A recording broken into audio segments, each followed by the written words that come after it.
اللہ کے رسول صلی اللہ علیہ وسلم نے رمضان کے مہینے میں 3 راتوں میں آپ نے تراویح کی نماز جماعت کے ساتھ پڑھائی، جس کو ہم تہجد بھی کہہ سکتے ہیں اور تراویح بھی۔ پہلی رات پڑھائی، کافی لوگوں نے پڑھی۔ دوسری رات پڑھائی، پہلے سے زیادہ لوگ مسجد میں آئے۔ تیسری رات میں پڑھائی تو مسجد کھچا کھچ بھر گئی۔ چوتھی رات اللہ کے رسول نہیں آئے، بلکہ اپنے حجرے سے خبر بھجوا دی کہ جس کو بھی یہ نماز پڑھنا ہے الگ الگ پڑھ لے، یا 2 4 5 6 لوگ جمع ہو کر ایک کو امام بنا لیں اور وہ ان کو نماز پڑھا دے۔ جس کو پڑھنا ہو اپنے گھر میں بھی پڑھ سکتا ہے، میں نہیں پڑھاؤں گا۔ صبح جب اللہ کے نبی واپس آئے، لوگوں نے کہا اللہ کے رسول اچھا لگ رہا تھا جب آپ جماعت کے ساتھ تراویح کی نماز پڑھا رہے تھے، ہم چاہتے ہیں کہ آپ نماز جماعت کے ساتھ اس کو پڑھاتے رہیں اور پورے رمضان کے مہینے میں جماعت کے ساتھ تراویح کی نماز کا اہتمام کریں، ہم آپ کے پیچھے نماز ادا کرنا چاہتے ہیں۔ اللہ کے نبی صلی اللہ علیہ وسلم نے فرمایا میں کل کی رات بھی نکلنا چاہتا تھا، میں چاہتا تھا کہ کل پڑھاؤں، لیکن کل میں اس لیے نہیں آیا کہ جب میں نے دیکھا کہ پہلی رات ہم نے تراویح پڑھائی تو تمہاری تعداد میں اچھا خاصا اضافہ تھا، دوسری رات میں جب میں نے نماز پڑھائی تو تمہاری تعداد میں اور مزید اضافہ ہو گیا، جب تیسری رات میں نے تراویح پڑھائی تو پوری کی پوری مسجد کھچا کھچ بھر گئی۔ مجھے ڈر محسوس ہوا ایسا نہ ہو کہ میرا یہ عمل اللہ رب العالمین دیکھ کر جبرائیل امین کو بھیج دے اور یہ نماز ہمارے اوپر فرض نہ کر دی جائے، ہمارے ذریعے یہ حکم نافذ نہ کروا دے اللہ تعالیٰ کہ آج کے بعد یہ نماز تمہارے اوپر، تمہاری امت کے اوپر یہ نماز فرض کر دی گئی۔ مجھے اس بات کا ڈر لگا یہ نماز کہیں فرض نہ کر دی جائے، جبرائیل امین اللہ کی طرف سے فرضیت کا اعلان لے کے نہ آ جائیں کہ اللہ تعالیٰ نے آپ کی امت پر یہ نماز تراویح کو فرض کر دیا ہے۔ مجھے ڈر لگا اس لیے میں نہیں آیا۔ میرے بھائیوں، نبی اکرم نے 3 رات نماز پڑھائی اور جماعت کے ساتھ پڑھائی، لیکن چوتھی رات میں آپ نہیں آئے۔ چوتھی رات میں آپ نہیں آئے، وجہ کیا بتائی؟ مجھے ڈر لگا کہ کہیں یہ نماز اللہ تعالیٰ میری امت پر فرض نہ کر دے۔ اگر میری امت پر یہ نماز فرض کر دی جائے اور پھر میری امت نہ پڑھ پائے تو جہنم کے قریب چلی جائے گی۔ یہ نبی اکرم کی رحمت کا تقاضا دیکھیے کہ آپ چوتھی رات نماز پڑھانے ہی نہیں نکلے۔ کیوں؟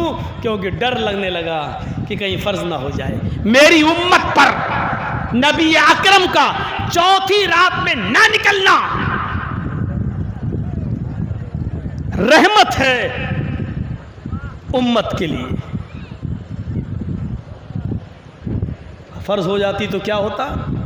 مسواک فرض ہو جاتی تو کیا ہوتا؟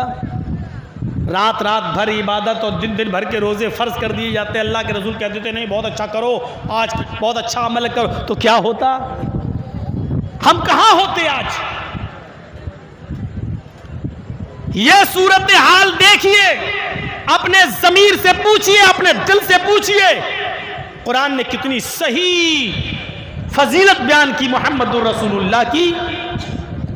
حریص علیکم بالمؤمنین رؤوف الرحیم، وہ مومنوں کے، مسلمانوں کے فائدے کے بڑے متمنی رہتے ہیں اور مومنوں کے ساتھ ان کی رحمت کچھ خاص ہے۔ کتنی خاص رحمت ہے۔ آئیے ایک اور چیز بتائیں، اور بہت پیاری چیز، اور سنیے، اللہ کے نبی فرماتے ہیں کہ اللہ تبارک و تعالیٰ نے آدم علیہ السلام سے لے کر محمد الرسول اللہ تک، مجھ تک سارے نبیوں کو جب بھی اس دنیا میں بھیجا تو ان کو ایک اختیاری دعا دی۔ اختیاری دعا سمجھتے ہو؟ اختیاری دعا دی کہ ہم تمہاری ساری دعائیں قبول کریں یا نہ کریں یہ میری مرضی، لیکن ایک دعا کا اختیار دیتا ہوں، تم مانگو، تمہاری وہ ہم ضرور سنیں گے۔ اس کو کہتے ہیں اختیاری دعا۔ ایک دعا ہم ضرور سنیں گے تمہاری، جو بھی تم مانگنا چاہو مانگو. آدم علیہ السلام نے مانگی اور آدم علیہ السلام سے لے کر عیسیٰ علیہ السلام تک سارے نبیوں نے وہ اختیاری دعا مانگی. اللہ کے نبی فرماتے ہیں اللہ تعالیٰ نے ہر نبی سے کہا مانگو ہم تمہیں دیں گے. سارے نبیوں نے جلدی کر لی. اللہ تعالیٰ نے دنیا میں اختیار دیا تھا کہ مانگو, ایک دعا ہم تمہاری ضرور سنیں گے, تمہاری مرضی جو مانگو گے ہم تمہیں دیں گے. سارے نبیوں نے مانگ لی. جب مجھے نبی بنا کر دنیا میں بھیجا تو اللہ تعالیٰ نے ایک اختیاری دعا مجھے بھی دی. اے محمد صلی اللہ علیہ وسلم مانگ لیجیے, آپ بھی دنیا میں کیا مانگنا چاہتے ہیں, آپ کو بھی اختیار ہے. میں نے سارے نبیوں کو ایک اختیاری دعا دی اور ان کی سنی, ان کو اس دنیا میں نوازا. آپ کو بھی ایک اختیاری دعا دے رہا ہوں, جو مانگیں گے ہم دیں گے. بتائیے کیا چاہیے. اللہ کے نبی نے اس کا ذکر حضرت عائشہ صدیقہ سے کیا کہ اللہ تعالیٰ نے آج مجھے اختیاری دعا دی ہے. حضرت عائشہ خوش ہو جاتی ہیں اور کہتی ہیں اے اللہ کے نبی موقع اچھا ہے, اے میرے پیارے شوہر موقع بڑا اچھا ہے. جب اللہ نے اختیاری دعا دی ہے تو آپ اللہ سے سونا مانگ لو, چاندی مانگ لو, ایسی چیز مانگ لو کہ ہمیں زندگی بھر پیٹ پہ پتھر نہ باندھنا پڑے, ہمیں فاقے نہ کرنا پڑے, ہمیں مصیبتیں نہ جھیلنا پڑے. اللہ کے نبی فرماتے ہیں کہ اگر میں اس موقع پر اللہ سے یہ کہتا کہ اللہ اس احد پہاڑ کو میرے لیے سونے کا پہاڑ بنا دے, جہاں میں چلنا چاہوں چلوں اور یہ پہاڑ بھی میرے ساتھ چلیں, تو اللہ تعالیٰ میرے لیے اس احد پہاڑ کو بھی سونے کا بنا دیتا. کعبے کے رب کی قسم جہاں میں چلتا وہ پہاڑ بھی سونے کا میرے ساتھ ساتھ چلتا. میری بیوی عائشہ مجھ سے کہہ بھی رہی تھی کہ اللہ کے نبی آئے میرے پیارے شوہر جب اللہ نے اختیار دیا ہی ہے تو مانگ لو, کیوں نہیں مانگتے ہو. فَاخْتَبَاتُ, لیکن میں نے وہ دعا نہیں مانگی, میں نے اس دعا کو چھپا لیا. سارے نبیوں نے جلدی کی لیکن میں نے جلد بازی نہیں کی. اللہ نے اختیار دیا مانگ لو.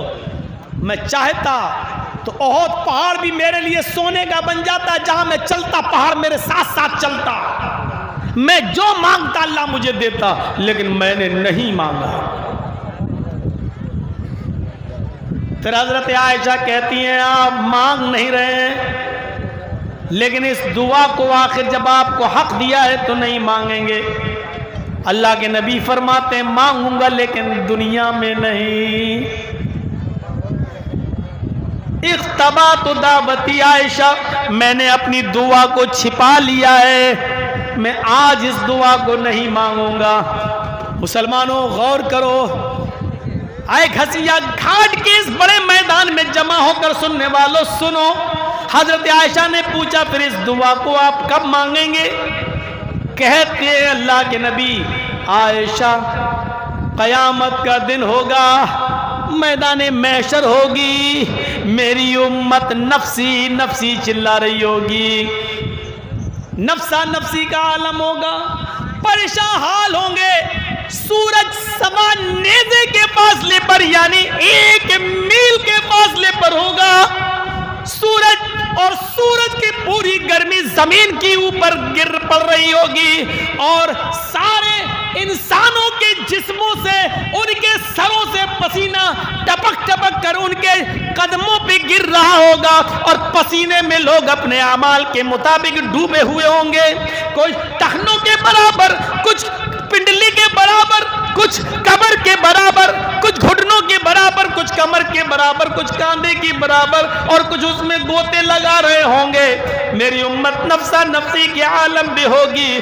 اس وقت میں اللہ سے اس دعا کو مانگوں گا اور کہوں گا الہ العالمین, سارے نبیوں کو تو نے ایک اختیاری دعا دعا دی، انہوں نے دنیا میں اپنی اپنی دعا مانگ لی۔ اللہ میرا بھی حق تھا، اللہ مجھے بھی ایک دعا مانگنے کا حق تھا، اور تو نے مجھے بھی وہ دعا دی تھی کہ مانگو کیا مانگتے ہو۔ میں نے دنیا میں کچھ نہیں مانگا، میری وہ دعا باقی ہے۔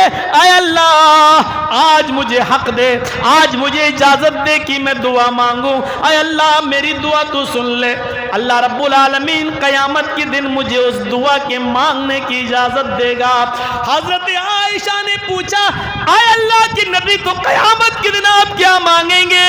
امام کائنات کی زبان سے نکلا شفاعۃ لامتی۔ قیامت کے دن جب اللہ مجھے دعا مانگنے کا حکم دے گا، اجازت دے گا کہ میں یہاں تمہاری سن لوں گا، اختیار ہے تمہیں، بتاؤ کیا مانگتے ہو؟ اس وقت میں اللہ سے اپنی امت کی شفاعت کا حق مانگوں گا، اور اللہ مجھے شفاعت کا حق دے گا کہ جاؤ اے محمد صلی اللہ علیہ وسلم، میں نے یہ حق تمہیں دیا، تم کچھ گناہگار لوگوں کی شفاعت کرا سکتے ہو، ان کو جنت میں لے جانے کا حق رکھتے ہو، جاؤ میں تمہیں اجازت دے رہا ہوں۔ یہ امت کے لیے رحمت نہیں تو اور کیا ہے؟ دعا اس نبی نے اپنے لیے کچھ نہیں مانگا، اپنی فیملی کے لیے کچھ نہیں مانگا۔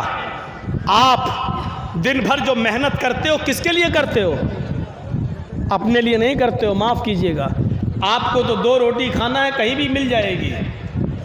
آپ جو صبح سے لے کے شام تک محنت کرتے ہو، آپ کو اپنے سے زیادہ اپنے بیوی اور بچوں کی فکر ہوتی ہے، اپنے سے زیادہ اپنے بیوی اور بچوں کے لیے آپ کماتے ہیں، ان کے فیوچر کے لیے۔ اللہ کے رسول کو پورا اختیار تھا، آپ چاہتے تو اللہ سے ایسی دعا اس دنیا میں مانگ سکتے تھے کہ زندگی بھر بیٹھ کر کھائے۔ صفا اور مروہ کے پہاڑ سونے کے ہو جاتے، بہت پہاڑ سونے میں تبدیل ہو جاتا، اور جہاں آپ چلتے مکے کے یہ پہاڑ اور مدینے کی وہ وادیاں بھی آپ کے ساتھ چلتی، لیکن اللہ کے نبی صلی اللہ علیہ وسلم اپنے اور اپنی فیملی کے لیے کچھ نہیں مانگ رہے ہیں، اور وہ دعا بھی چھپا لی۔ اختبات و دعوتی، میں نے اپنی اس دعا کو چھپا لیا لیوم القیامہ، قیامت کے دن کے لیے، اللہ سے قیامت کے دن میں مانگوں گا۔ اما عائشہ پوچھتی ہے تو قیامت کے دن کیا مانگیں گے؟ کہتی ہے شفاعت لامتی، اپنی امت کی شفاعت کا سوال کروں گا میں اللہ تعالیٰ سے۔ یہ ہے رسول کی رحمت امت کے ساتھ۔ امت کیا کر رہی ہے؟ فجر کی نماز میں دیکھ لیجئے گا اس امت کا کیا حال ہے۔